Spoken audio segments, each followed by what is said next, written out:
Your mom is so British.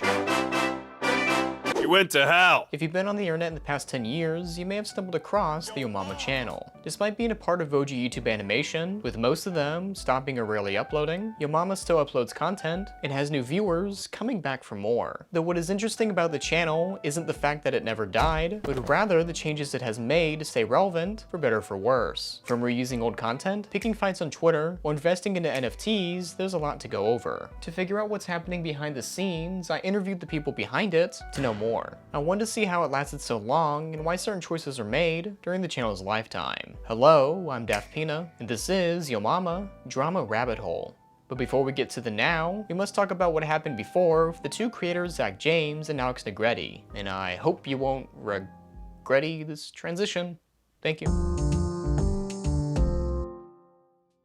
Before Yomama was formed, creators Zach James and Alex Negretti had channels of their own, the former being Outback Zach, run by Zach, and was created when he was about 19. He saw a friend from high school was earning money from YouTube, and so he wanted to do the same, creating content in 2007. While most of the videos have since been privatized, 3 videos still remain, such as how to put on a condom. Much like Tom Ska, he wanted to educate the masses with his raw sexual knowledge. Wait, can you play that video again? I almost got it. Him and his friend Alex had the mindset to upload every 4 days, or around that time. And depending on how large your team is, can vary in the quality of content. So in working alone, not every video can be a banger. You see, the joke is, you get it. But at the very least back then, videos favored clicks rather than watch time. So for a lot of channels, all you needed was an eye-catching thumbnail and title just to get people to click on it. But getting someone to watch a video and maintaining a fan base is quite different. And people did stick around for Zach and his thoughts. Over on Alex's channel, Keep the Heat, he was more known for his musical parodies. Eventually, Outback Zach and Keep the Heat decided to work together on a singular project, Yomama. And so they hired Red Minus to design the characters and Brock Baker as the first voice actor. The creation of the channel is interesting, as although it said it was made in 2005, it originally wasn't owned by Zach or Alex at all. YouTube had a policy back then where if you didn't log into your account for about 5 years, then the channel URL and name went for grabs. So with that, they officially got the channel in 2011, which was around the same time that MTV wanted to form a series of the same concept. Thus, Zach and Alex ruined their plans to make the first Yomama channel. So close. Which now I suppose is a good time to dive into the animations themselves, and how the series has been going on for so long. Just like how you've been watching the video for so long and not liking and subscribing yet, you should go do that now. Yo mama's so stupid. She thought the dislike button was a dis-I-like button. I'm here all week. I accept tips. The first video on the Yomama channel was released back in 2011, the same year Zach and Alex got a hold of the channel. Red Minus originally developed the art style and rigging system, though over time as the channel went on, they would hire more people such as Izzy 8-Bit, which helped shape the newer refined art. Red's style is so distinct that whenever he does work for other channels such as Mashed, people assume they're ripping off the Yomama art style. Needless to say, Yomama made quite an impact. And with this effort being a collaboration, it isn't just one person's idea, rather people coming together to create an animation. And a standard video goes as follows. The type of mama is introduced with a title card, the punchline cuts to a new scene, and a short skit plays with said mama, and often Brody in the mix. Yo mama's so evil. She turned a dream into a nightmare. Ah! Sup, my kittens? Yeah. Why it's animation, Zach told me within our interview it gives him more freedom to make these sorts of jokes. The jokes being towards one's mom, of course.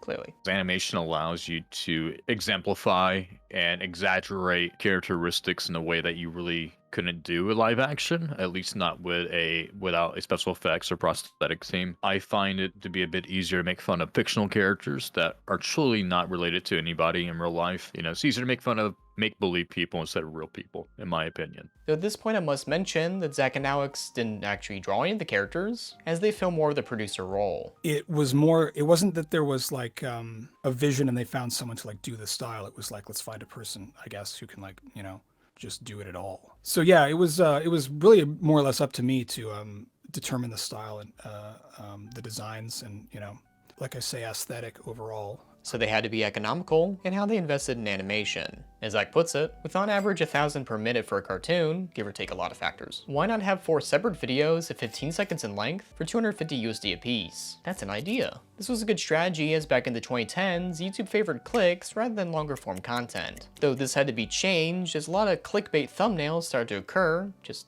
lying to the viewer about what the video's about. Such a thing was referenced in Noel Jackson's video, How to Get Views. Oh dang, Brock Baker made an appearance. There he is. Though later in the channel's lifetime, the animators switched from project to project to a salary basis for payment. As for writing, they did have an internal writing team with Zach and Alex, with Brock offering his style of improv. A lot of the jokes are fan submissions, meaning they can have a solid connection with their audience as one of their jokes could end up being drawn out. One of the big core themes of Yomama is that we do animate fan submitted jokes. Not saying that we do it completely verbatim to how the jokes are submitted, but we'll take at least the baseline concept and try to work it as best as we can. A lot of the earlier videos were definitely inspired by the Yomama jokes that I was exposed to as a teenager. And then over the years, the writing style kind of changed as the audience started to change and as we began to explore a bit more of the characters. And with this being animated in Flash, later to be renamed Adobe Animate, the assets were vectored and rig-based. But wait, what does vectoring mean? Good question, JJ.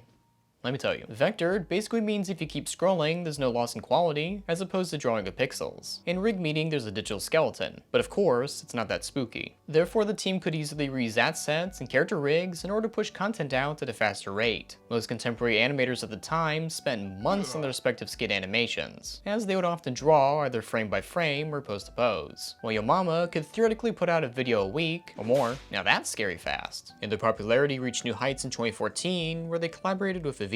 And so the Yomama team made a 3-minute 30-second music video that originally is going to be longer, with the record label asking for a 7-minute music video within a month. With their current team, that would have been impossible to do. Though they did add more people for that project, their team can be scaled up to about 20 plus artists depending on the project. Over the years, what made Izzy and Red stay was stable income. But it wasn't expected that the channel would last this long in the first place. I think we always thought it would be a temporary or like secondary thing that would not last that long. And in the beginning, there wasn't a company. It was just like 2 dudes in their apartment and then me and Brock, and that was kind of it. Just like throwing stuff together every week or whatever. It was very informal. As long as the Yomama channel is running, it's a guaranteed job for me. Mm-hmm. In the animation industry, that's not a thing. Most people are usually looking for their next job after they got their first job. I did not realize I would stay here for 10 years. And with the studio being fully online with flexible hours, it was a nice consistent job to have. And so with their popularity and financial earnings of the channel, Zach and Alex were able to invest into another one called Animeme. That name later being the company name of both the channels. Animeme, Yomama. Get it? These videos on average would cost more than a standard Yomama video. As for the rap battles, they would be about 10,000 USD a piece, and their most popular video being Do You Want to Build a Meth Lab? Parody of Do You Want to Build a Snowman by Frozen, the first Frozen movie. And that particular one cost a little over $15,000. But they're able to make their money back before Disney came in with copyright lawyers. A parody making money from our product? People should be making snowmen, not meth. For 52 days straight, the video was blocked in every country, leading to a loss of revenue and notoriety for the channel. Although the parodies later reinstated, Zach says if the video was never blocked, it could have led to more expensive projects for the channel. So I am a little bit kind of worn out from that experience. You know, look, the money that we invested into, we did make back before Disney blocked us, but we should have gotten a lot more views. We should have earned a tremendous amount of revenue from that video. And that was going to kickstart a brand new line of content from Anime, where it was higher quality videos like Do You Want to Build a Math Lab? But Disney stopped us from being able to achieve our monetary gain return on that video. The quality of content is noticeable as these projects were outsourced to Toonocracy, along with the FNAF animated ventures, which is how they're able to keep up with the other content consistently. And speaking of money, the animated rap battles were actually co-funded. For the first season, Official Comedy and Nerdist stepped in, and for the second, Full Screen lended a hand. The channels got to host select episodes as part of the agreement, though in saying that, none of the companies got a percentage of the studio nor the channel, meaning all rights reserved for Animeme. Though Red Minus shaped the art style for the Yomama channel, he wasn't on Animeme, as that was more Izzy's forte. In fact, the Lost Media-esque rap battle parodying 5 Seconds of Summer in One Direction, they were very old bands, wasn't known to Red Minus until he saw Quentin Reviews' video covering the former channel. I like, case in point, I didn't even know that video existed. Like, I didn't know they made that. I learned about it with everyone else. like watching the Quentin video. And like, I also like people really disliked that second season of the rap battles thing. And I always kind of felt like, I don't get why, like, it's not that much different from the first one. Like, if you like the first season, like, what's the problem with the second one? But I guess Quentin had some good explanations for that I also wasn't aware of. So that just shows you how involved I was. Zach had found Izzy through Newgrounds just as she graduated college, though she was lacking in 2D animation experience as her college focused more on 3D, so she had to learn along the way. She worked on Animeme for 2 years before starting work on Yomama, that first video being Yomama So Ugly, Grim Reaper, in 2014. I remember I was like wanting to make a really big impression with it. I did like After Effects with it. We normally stay within Flash. We don't really like everything, like it's one Flash file. And so this one was like, oh hey, I have to have Grim teleporting, so I did like this cool fire effect on it. And the sound designer Max Repka originally joining on the Animeme channel. And so they're like, well, we've been doing our own sounds and just putting music in and hit, so it would be really cool to have an audio guy. And I'm like, yeah, I could be that guy. That's kind of how I started. I started off with Animeme, you know, adding like music and sound design to these animated memes, basically. But to zoom out to the content overall, for both of these channels, there's a clear separation, so you know what you're getting into when you go to either channel. On one hand, you have Yomama jokes, and on the other, memes from 2012. Hey JJ, quick question. Do you remember Insandy Wolf, Mobster Baby, and Overly Attached Girlfriend? What the f do any of those words mean? Oh, let me ask Braxton. I want to ask you if you remember any of these memes. Okay, do you remember Mobster Baby? I think. Okay, what about Sandy Wolf? Are those just words, or is that an actual thing? Okay, last one. Overly Attached Girlfriend. You remember her? No, not really. Not particularly. Okay, cool, thanks. Over time, however, projects released on the Animeme channel started to dwindle, as Zach and Alex had been investing more in a startup called Rise 9. The company was developing an app that's essentially LinkedIn for creators. At the start, it was doing pretty well with Zach as the CEO, even once out partying Studio 71 back in the day. Though with Alex running Animeme, their focus is entirely split between the two companies, thus stretching resources quite thin. Due to this management style, there was a disagreement regarding who would control what, ending up with Zach stepping down as CEO, with Alex taking the helm for Rise 9, and vice versa, with Zach becoming the CEO of Animeme. Alex would leave Animeme entirely in late 2017, early 2018, causing uploads on the channel to slowly falter down, as that was more his baby rather than Zach's. In regards to Alex's departure, it wasn't really talked about within the company, nor did Alex really tell anyone why he left. The reason I didn't tell anyone on the team at the time is because emotions were high, and since I was the one leaving, I didn't want anyone to side with me, which would have made it harder on everyone. Ultimately, I wanted the best for the channels and the team, and the last thing I wanted at that time was to cause an internal rift due to anyone feeling closer to me or empathizing more with me. But in the midst of this, Brock Baker had been voicing the Brody character since the start of the channel. Brody Fox being a standard YouTuber douchebag, being loud and obnoxious, but this time animated. Though he often gets his comeuppance every joke here and there. While there were 9 original mamas created by Red Minus, new characters started to pour in, with Brock being an ever-present staple for the series. There were a few variations. I think they already had one in mind, and that was basically just my Patrick Warburton impression. That's, I mean, you know, just his more loud version of him, you know, yo mama, just screaming. That's basically what it was. I don't remember what other voices I sent them, but they kind of already had that Patrick Warburton one in mind. So they kind of just went with that one. While there were 9 original mamas created by Red Minus, new characters started to pour in, with Brock being an ever-present staple for the series. What was once thought as just a job, it was a realization when appearing on TikTok. Brock revealed that he had been voicing the character, and an outcry of fans letting him know that they'd been watching his work since they were kids. It was kind of a, oh wait, you're the guy that does the Yo Mama voices? Just kind of like a throwaway video, and it got so much attention and like so many comments. I was kind of moved by it. You know, I never really took the job, you know, seriously until I saw that. Kind of, you know, it brought me to tears, not gonna lie. I didn't realize that, you know, that many people enjoyed that stuff growing up, and yeah, it was really cool to see that. Speaking of Zach, he says that Brock is irreplaceable, and any event that he would step down, then most likely won't be a recast. Brock has been with us for 10 years, so it's difficult to imagine ever having to replace him if such an event were to occur. If anything, it could open up the door to new characters. But with these channels existing for as long as they have, things have to change when the website it's hosted on decides to shake things up. YouTube changed from clicks to watch time between 2016 and 2017, meaning this was trouble for the Yomama channel. With them uploading fairly short clips of Yomama originally, they had to switch over to compilations of content in order to keep up with the YouTube algorithm. But luckily, Zach knows a thing or two about numbers. Just like how my cat Bear knows how to distract me during this video. Ah, there he is.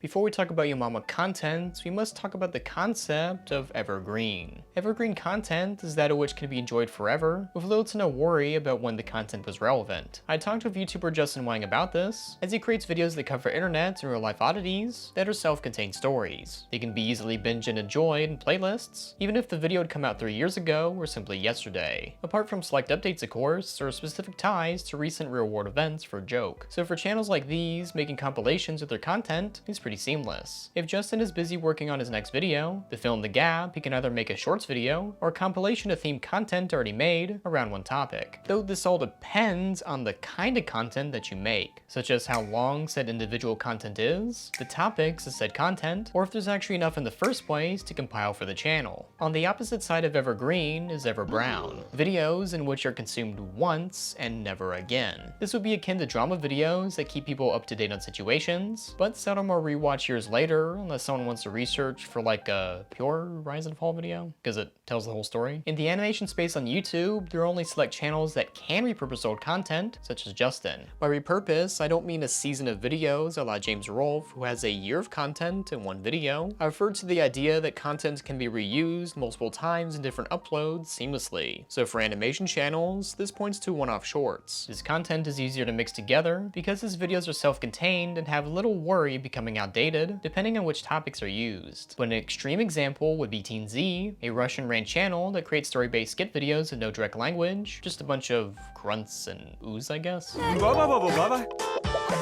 You should watch the video I made about it, it's a crazy deep dive. In making it very ambiguous, the content is at its maximum for repurposing, is if you want to upload this in different language, all you'd have to do is change the text on the screen, and it's ready to be re-exported. Pencilmation is also able to do this well with self-contained shorts a la Looney Tunes cartoons, and what all these Evergreen channels have in common are short-formed and concise content. And this brings us back to the Yomama channel. When watch time changed everything on the YouTube platform, Zach and his team did originally suffer a bit, with Izzy stating, During the big apocalypse a few years back, Zach laying off the team, I sold my bearded dragon out of fear of not being able to take care of it. After about a week or so, Zach decided to keep the animation going at a loss to survive the apocalypse, a gamble which worked out. Because the videos were very short, the channel wasn't earning as much as it used to. In fact, for a short period of time, Zach and Alex had to cut their pay to hire people back onto the team. But fast forward to today, new jokes are still being released, but the form it takes is vastly different than it was before. To be clear, the team isn't animating over 10 minutes of animation every other day, rather they're repurposing old content. And honestly, it's not just about getting a piece of content out there, but it's also about getting great audience data to let you know what piece of content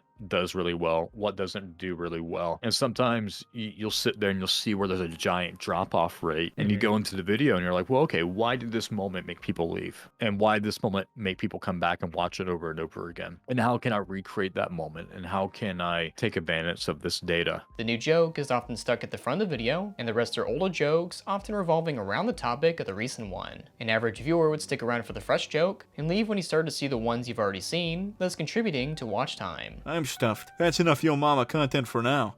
Wait, did they just upload again? Another video? Give my mom a break. She can't be stupid every day. Give her some time to relax. JJ's quip does bring up a good point that you can actually oversaturate your own content, but we'll get into that later. In terms of viewership, videos can vary between 20k to even 398k per compilation, which is quite a range for a channel with over 5 million subs. Checking Social Blade, and talking to Zach, he says he isn't too worried regarding the views as it's pretty consistent with older content on average. I mean, a lot of people look at our viewership now, they're like, your views are low. You're a dead channel. If you actually go through our entire library of videos from oldest to newest, you will see that our views have always gone up and down. I mean, you'll see one video with 5 million views next to a video that only has 80,000 views, next to a video that has 250,000 views. You know, YouTube's algorithm does play a pretty big part in that, but we know how to stop uploading new content at the right time and to create that demand for it. And so that when we do come back, people are really happy and they latch onto it more. But one thing that has changed was their more recent adoption of trending topics. While at the start, Zach and Alex had an aversion to it, they later lessened their stance once they saw fan feedback. Following trends does contradict what is said about evergreen content, but it depends on the topic of said content. In recent times, sequels, reboots, and YouTubers coming back are becoming ever more common. For example, Five Nights at Freddy's has existed since 2014, and there was a recently released game in 2021, meaning views on older content can spike up due to people searching for that title. Meaning if Zach asked his animators to make a new FNAF video, he can repurpose older FNAF content seamlessly. This also goes for Squid Game, which is getting a second season, as well as Cuphead getting new DLC, and releasing a streaming series. Meaning either he can recompile into a video games compilation, or another self-contained compilation with new and old content around that media. For YouTuber example, Ray William Johnson, known for Equals 3 and Your Favorite Martian back in the 2010s, made a resurgence in 2021-2022 on YouTube with shorts. So one can say that YouTubers never truly die, they'll always come vlogging back.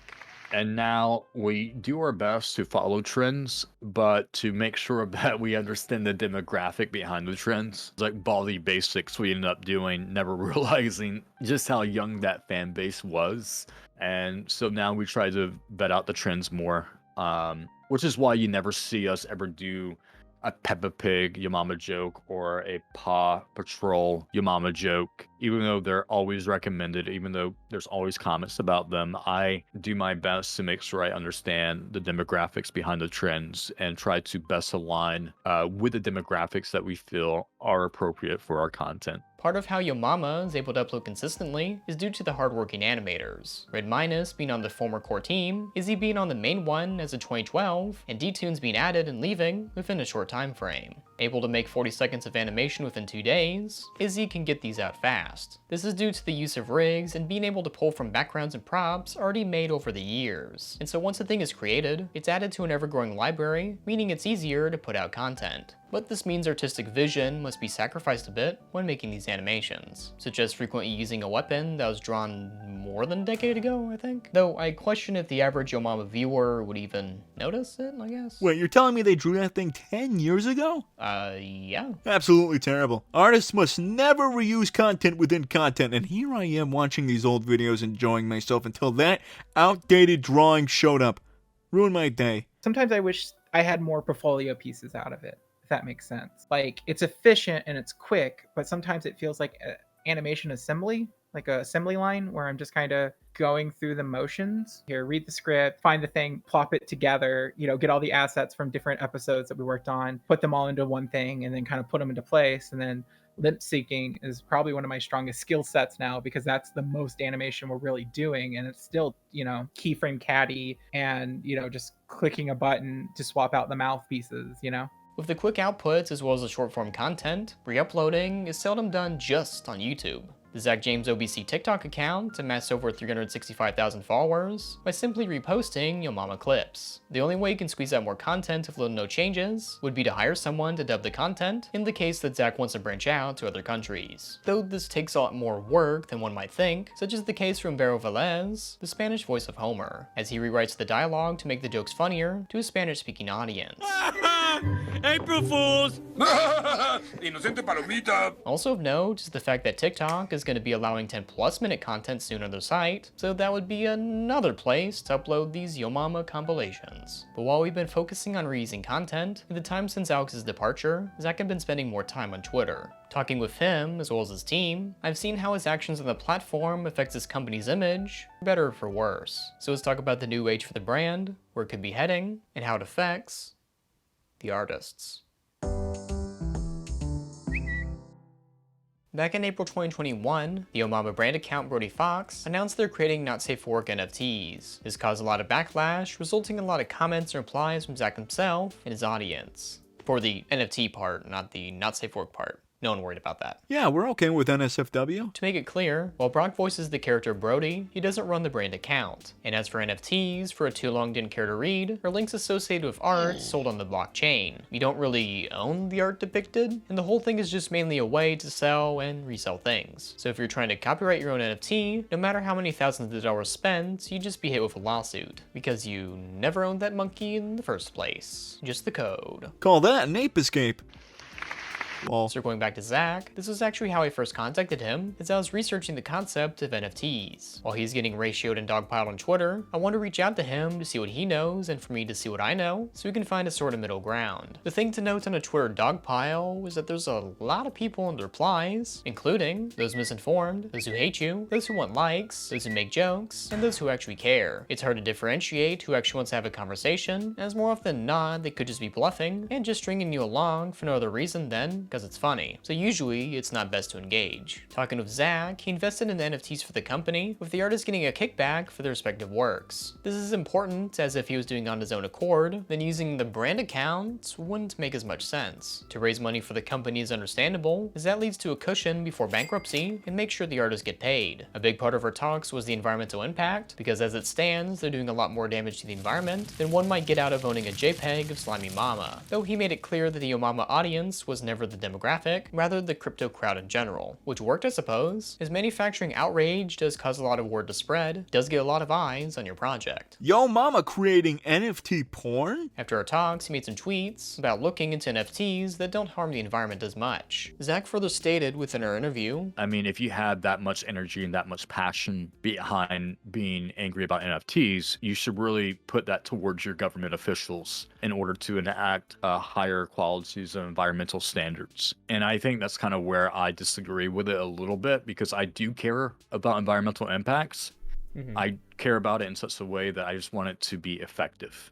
Though in any event, you, audience, wants to get into this lucrative business, I must warn you that there's not many people in it. Like 0.1% of crypto people actually own NFTs. But in the end, these products sold well enough and everyone in the company agreed to this, right? Well, we'll talk about that a bit later. As for now, we'll focus on Zach's Twitter escapades. As causing outrage and stirring things up will get people to talk about you. And depending on the reputation of those involved, sides can either be, did you hear cross-armed PNG hates Zach? Which can lead to either, why the Yo Mama guy beefing with him? Zach sucks, lol. Or cross-armed PNG sucks. Zach must be in the right. Though no matter the outcome, Zach said this on Twitter. Want to stop commentary channels from tweeting about you? Point out that they're helping your algorithm ranking on Twitter. Though in saying that, Zach isn't making concise videos, rather just tweets, using the Brody Fox account to do so. With Zach doing this went as far as YouTuber Keemstar threatening a lawsuit in early 2020, though nothing came out of it. During this, Zach was invited to a call for a debate, though as Zach notes, he wasn't originally told how to join said call, nor that other people would be joining, thus making him ill-prepared for the topics at hand. In checking the social blade for the Yomama channel, due to this fight with Keemstar, there was an uptick in viewership, though that didn't last too long. Although you get more people talking about you, there is a double-edged sword regarding if you want to keep the fight going. As with most rant YouTubers, it's essentially a turn-based combat system. They make a video, you make a video. Then they respond, then you respond.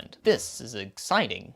Somebody. In saying that, drama takes a lot of time and effort if you really want to be invested in it. For the content of Yomama, it's all animated, and even with their turnaround time, Zach is at a disadvantage compared to the drama channel's output. Unless Zach takes upon himself to record and edit his own content, then it would be diverting a lot of resources for very little gain. Especially as the content of said Yomama channel originally wasn't meant to provoke or really antagonize real people. It was meant to have fun with these fictional mother and father characters. Creating this sort of drama content essentially goes against the evergreen nature of the channel, creating content that can't really be reused. And using the Brody Fox account means you're bringing the company into it. As mentioned before, Brock Baker doesn't run, but only voices the characters, so his reputation can be on the line if the account of the character he voices is often seen picking fights. Brock had talked to Zach, recommending to not use the Brody Twitter account for drama, or that if he did, to clarify the page was run by him, which he did. but people can still misinterpret with a glance. I must make it clear, if Zach is using personal time and his personal account, then it's completely fine. Doing so would better separate the brand and the person.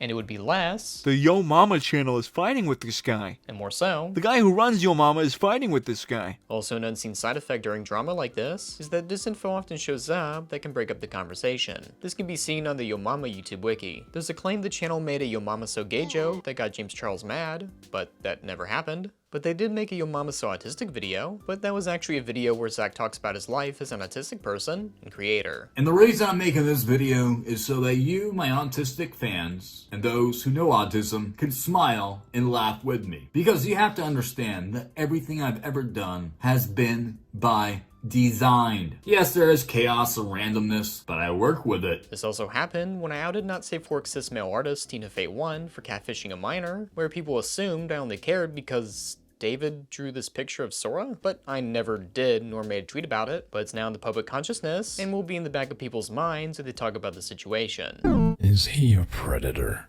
Oh, I mean, he did go out of his way to fake being a woman, like never having his mic on Discord calls, and using someone else's photos to trick people. Say no more.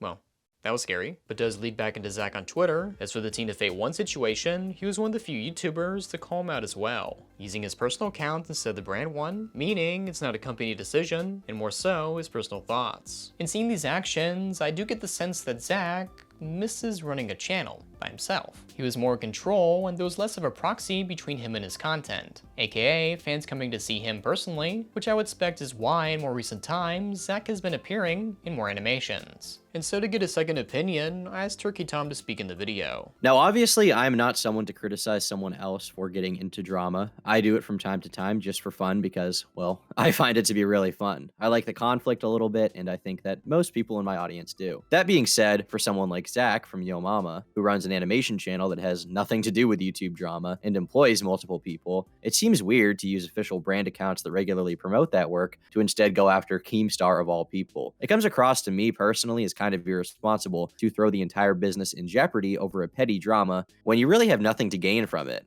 There are ways you can incorporate other YouTubers, such as the case of Mr. Beast and Memulus, as in this case, instead of starting drama on Twitter, he just simply parodied them within videos, which is more in tune to what the Yomama channel represents. And in doing so, can get other YouTubers talking about you, which like Meat Canyon with his video about Tommy Innit. And in seeing what happened on Twitter, I opted to interview Zach, Izzy, Red, Brock, Alex, and Max to get a sense of the channel and what the future might hold, if the current projection is anything to say. And this leads into a big part of the video, as the main point of bringing this up wasn't to discuss NFTs, as I do have a video all about that you should go watch, but rather pointing out that having a discussion, even if dead set on an idea, can be beneficial for the team, but when done incorrectly, can lead to people feeling unheard. As up until this point, I've been talking about things mostly from Zach's perspective, but not how it affected his team.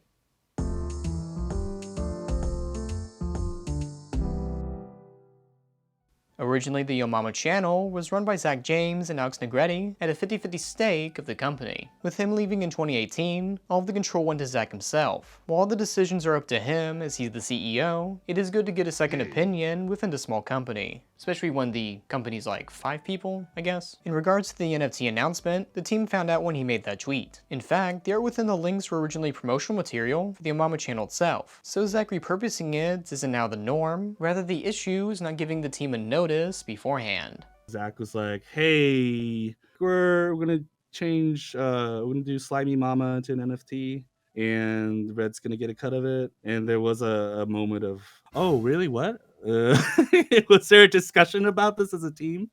So I'm this might be a shock because I work for Yo Mama, but I absolutely loathe NFTs. I don't want to be involved with them. I refuse to be involved with them, and I won't touch them.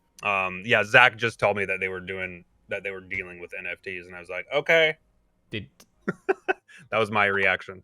he explain to you what they were? Kind of. Like, I have a general idea of what they are. I just don't care. That's kind of where I'm at. And due to the announcement, Brock did get some backlash because he voices the character. Yeah, people were like adding me, and they're like, "Oh no, Yo Mama, Brock only does the voice. Zach runs the channel, so it's not Brock that's involved." So I did get a little bit of heat for that, for not for people thinking that I was involved. So yeah, that's really all of my knowledge of NFTs are that people hate it or people love it. NFTs are a hot button issue within the artist community, so tacking on the Yomama brand in order to sell them, while it would spread the word of said auctions, will affect the people working on the team. Perhaps future branding using his personal name, Zach James Presents Yomama NFTs, would make it clear that while it's a company decision, it would be an individual effort. A lot changed as the result of that scenario. The tonal shift internally was quite clear. So the NFTs themselves, I'm not really affected one way or another, but it kind of became clear that like we didn't have control over our own work. You know, if that's how things are going to shake out, then like, you know, perhaps reconsider my contributions. Which leads us into the 3 channels under the Animeme studio. We have Animeme, Yomama, and Zach James Presents. While Yomama and Animeme originally had a clear distinction, in more recent years there isn't much of a difference at all. And so making polls on Twitter and YouTube, despite constantly uploading for the most part, my audience wasn't aware of the channels to uploads. Now although that's just one demographic, it all boils down to the presentation of the channel itself and how to revitalize recognition, apart from drama. Course. So let's dive into what I would do in regards to revitalizing these channels. First on the list would be to update the channel icon and banner, and the Brody Fox account already has a new icon, so using that and whipping up a new banner with the updated logo can signify that changes are being made. As for content, these channels have a weird mishmash with highly similar thumbnails that makes it a bit hard to distinguish. The main channel is a mixed bag as it has new videos, old compilations, random memes, and shorts. Shorts where you see the very scary IRL Brody costume. Oof, scary. The trouble with constant uploads with this content is at some point you can fatigue your audience, especially when the consistency is not there with said content. These meme type videos shouldn't go on the main channel unless they're put in the shorts format, as to better separate the uploads. For the thumbnails themselves, at the expense of being algorithmically friendly, as Zach describes, he optimizes the colors and character positions to make it very clickable. There isn't a distinction for the channel itself. Animeme used to have a black bar with the word on the side, to make sure people know what they're getting into. I would honestly go back to the older style, as it better utilizes a white stroke to separate the characters from the background, and the text doesn't look out of place. And when there is time, I would re-export each animation, as these don't even look 1080p anymore, like they downloaded it from YouTube. Speaking of, the re-uploading of content on all channels should stop, at the very least in the format it's currently in. The same Friday Night Funkin' inspired rap video was re-uploaded on all 3 channels, and kind of blurs the lines of what makes these channels separate. Originally, Zach James Presents was to upload the singular one-off videos and even skits, but even at that point, compilations started to occur on that channel. An issue with the Yomama name, Zach tells me, is that because it's a maternal insult, they're not as favored with the algorithm. As per Zach's research, YouTube actually considers Yomama jokes low-value content to recommend based on search results for said phrase. Zach tweeted this using the Brody account, showing that Google even analyzes your Gmail and even Spotify listens to recommend videos to you. So it seems the algorithm runs deeper than you ever imagined. So having another channel is beneficial. Not like the nude yoga you can see on YouTube. That's all good right there, let me tell you. One could focus on uploading the new joke no matter how short on the new channel, then a day later can be recompiled onto the main one, just like business as usual. But we've been focusing on the idea of reusing content, so what could Zach do in terms of revitalizing the last channel and a meme? Well, we can go 2 ways. You can try extremely short skit videos a la the Yomama format, but instead of pop culture characters with the rigs that you already have, or create a entirely new concept. And while I would suggest VTubing, I wouldn't. They've already tried that in a market that's oversaturated with anime style avatars, so while they did stand out, it wasn't the demographic the VTubing community was looking for. So an idea I had would be called Read Your Meme, with Brody reading memes. You can have fan submissions from Twitter, Reddit, and TikTok, and using Character Animator or Live 2D with auto lip sync, you'd have an easier time churning out this content. Brock works well with improv, as noted by his own TikTok, so this would essentially be an extension of that. Record for about 25 or so minutes, and then when you're done, split it up into 8-minute chunks, and eventually you have enough content after a month to start recompiling on the main channel. Or maybe keep it on Animeme with a best memes of the month, but of course that's my idea, so I'm looking for that cash if you try and steal it. And as it turned out, Brock did talk with Zach about a Brody avatar for commentary, but that would be more so edited rather than live content. Since Brody Fox as a character has existed for over 10 years, he is recognizable enough that you can expand with the character. This was done successfully with their Among Us video, which utilized the personalities of said mamas and Brody, which his audience seemed to like. Even those who animated on it, Izzy and Red, like this change of pace from the standard Yomama video. The final joke and the Among Us animations were a huge change of pace for the team because we were starting to work on story-focused stuff. Instead of it being these like one-off jokes, now things are connected, the characters mattered. That was exciting. After 10 years of the same thing over and over again, for us to start branching out and exploring new stories and new styles and new territory of everyone was pretty jazzed about it. Even Brock had fun with the Among Us videos, as not only was it his initial idea, but also he wrote most of the dialogue. Guys, we gotta work together. We'll find this damn Chungus. In saying that, perhaps a short channel reboot in art style or fresh digital code pixels could do well for the series. But of course that would take time to do. In regards to branding, I suppose it would be up to Zach what meme could be the new face of Animeme. Maybe perhaps a black and white version of Doge? As of that meme existing for over 10 years, it could easily replace the old rage face of yesteryear. Do people still recognize that? What the f do any of those memes of today are vastly different than a decade ago, and with the shorter shelf life, he must be on top of what is funny. Zach had been experimenting with the Xbox Live joke, you know, the one where Brody says Xbox Live!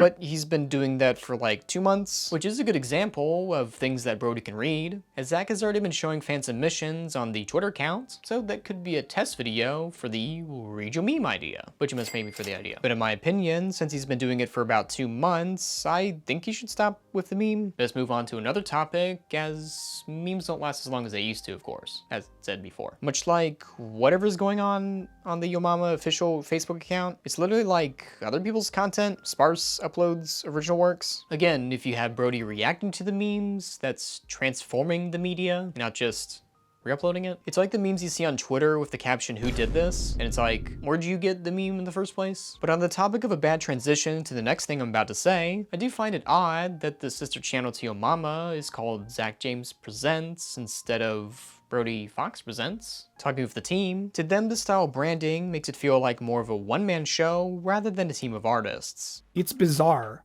to want to make a branding move to be like, I'm the guy who did all the stuff. Because even if it's not intended to be like, I'm the artist, people are going to get that from it because they just are. Like, that's just what people understand when you say that you're the creator of a cartoon.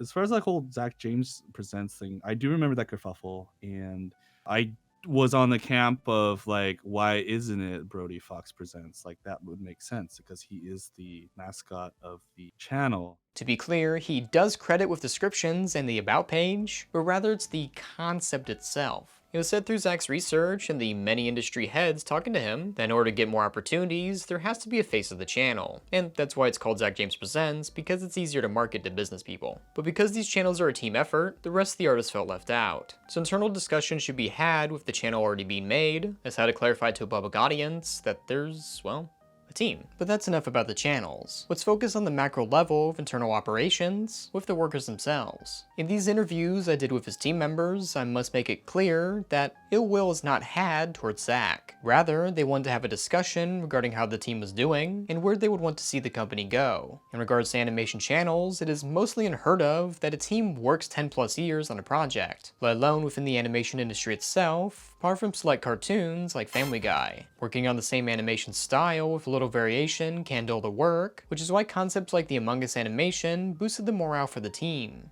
And speaking with Red Minus about his departure, he laments that although recent events such as the Brody Twitter fights and NFTs were part of the breaking point, he notes he thought about leaving 5 years earlier. As personally, he said he learned and gained everything that he could, outside of, paycheck. And in January 2022, Red decided to leave the channel. We went on a break for a couple weeks, and I was just like, yeah, I just can't picture coming back to work on this stuff the way we've been doing it. And the amount of work that was involved and the way that things were being put together had a lot to do with it. And so I'm not burned out from just that. It's like, years combined.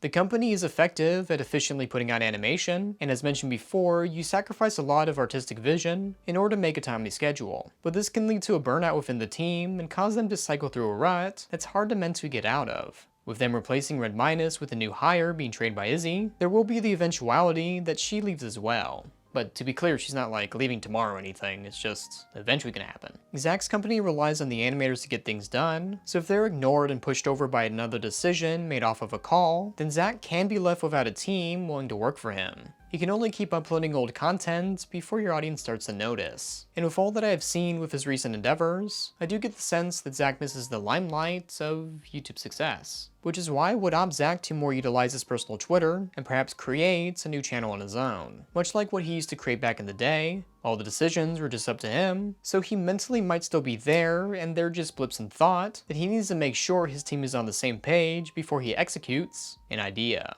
So I would argue having a directly creative outlets would be good in the long run, and I know he dabbles in music outside of the Friday Night Funkin' rap videos, so perhaps vlogging that process and channeling the Twitter fights into raps can be fun to see. As told by the team, Zach had been more interested within the animation process, and has been asking more about how things work and tie together within Adobe Animate. I think it's important to understand the process of animation because it helps you understand who you're working with and how to work with them. If I'm going to produce cartoons, I should understand more aspects of the production of a cartoon because that would help it move forward easier. That would help the team work quicker. That would help me work quicker with the team. Yeah, I gotta have the knowledge. If I don't have the knowledge, I can't deliver. And if I can't deliver, I can't be a producer. And of all these suggestions and critiques, I don't want the Yomama channel to end. Rather, I would love for it to exist for another 10 or 20 years. But like many channels that last for so long, things have to change for the better in order for it to succeed in the long run.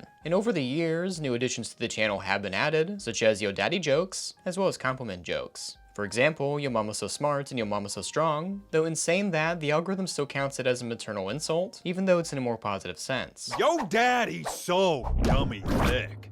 His milkshakes didn't bring the boys to the yard. It brought everybody to the yard! And that's part of the reason why the channel has pivoted to more Brody-focused jokes, as it was found out that the Yomama audience connected to the character and how he enunciates said jokes. And so to give more of a personality to Brody, they often have punchlines where he's humbled and outwitted by said mamas he makes jokes of. There is a tricky balance with these animations, and how Zach and his team can pursue this type of content for another 10 years, to work well with not only the numbers, but with the team itself. While the final joke was a good testing ground for Zach's want for more lore, he is reworking the idea to something more substantial than simple Yo Mama jokes, while being as sustainable as said Yo Mama jokes. As originally the final joke was meant to reboot the channel, but wasn't able to.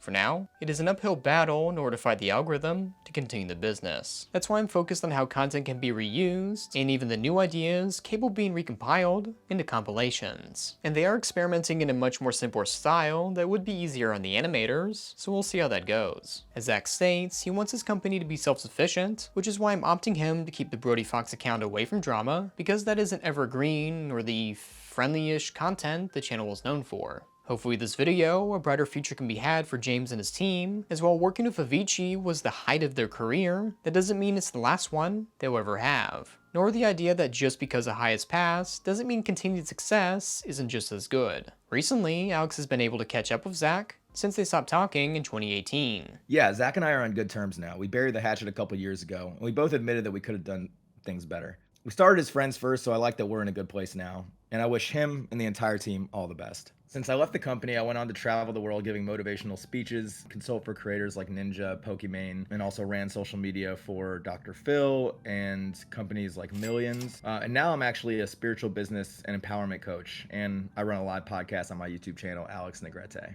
And all the negativity I put towards Zach, I must say he's good at general management in regards to the understanding of analytics and how to get the company through hard times. The longevity of this project when no one believed in it, to make animation efficient, profitable, and enjoyable is a hard thing to do. But with all the numbers and data, he must step back once in a while to see how those decisions can affect the very company he wants to keep alive. So I look forward to the and rather than the end, hoping the punchline never finishes on the Yomama channel. I mean, you're all more talented than me. You bring so many more qualities to this project than I do. As much as I love to be creative, I would so much rather have a group of creatives that are more creative than me working with me so that I can create sustainable income. I can create a sustainable source of content that we can work on together. It's difficult. It's not easy. And at the end of the day, I only ask you to be creative. That requires me to take a step back and ask myself, how do I incorporate your creative vision into the overall vision that I have? I wish I could do more to show my respect and my appreciation and love for everybody on this project. And sometimes that requires me to take a step back and say, I'm wrong. The Yomama channel was an enigma on the outside looking in, as many would wonder how a channel for so long could stay afloat. With this video and talking to people behind the scenes, I'm glad to give a clearer picture on what's going on and to give a better outlook on the future for the channel. This is a great example of how you can make it in the long run with animation on YouTube, as not many animated channels are fortunate enough to keep going after 10 long years, let alone being able to reuse the content they're already made, making it easier for new audiences to enjoy your old works. Special thank you to Zach James, Alex Negretti, Red Minus, Izzy 8-Bit, Brock, and Max Repka for letting me interview them. It was a pleasure to have them talk within the video and give me insights on the channel. And also, the video wouldn't have been possible without the help of my patrons that you can see on screen right now. You can follow me on Twitter and join LS Marks and I's Discord to have the fun, haha, hee hee. And special thank you to Sawdust JJ for voicing lines in the video. He always does a great job. And if you haven't already, don't forget to like and subscribe to help support my channel. Until next time, thank you for watching, and don't forget to have a fantastic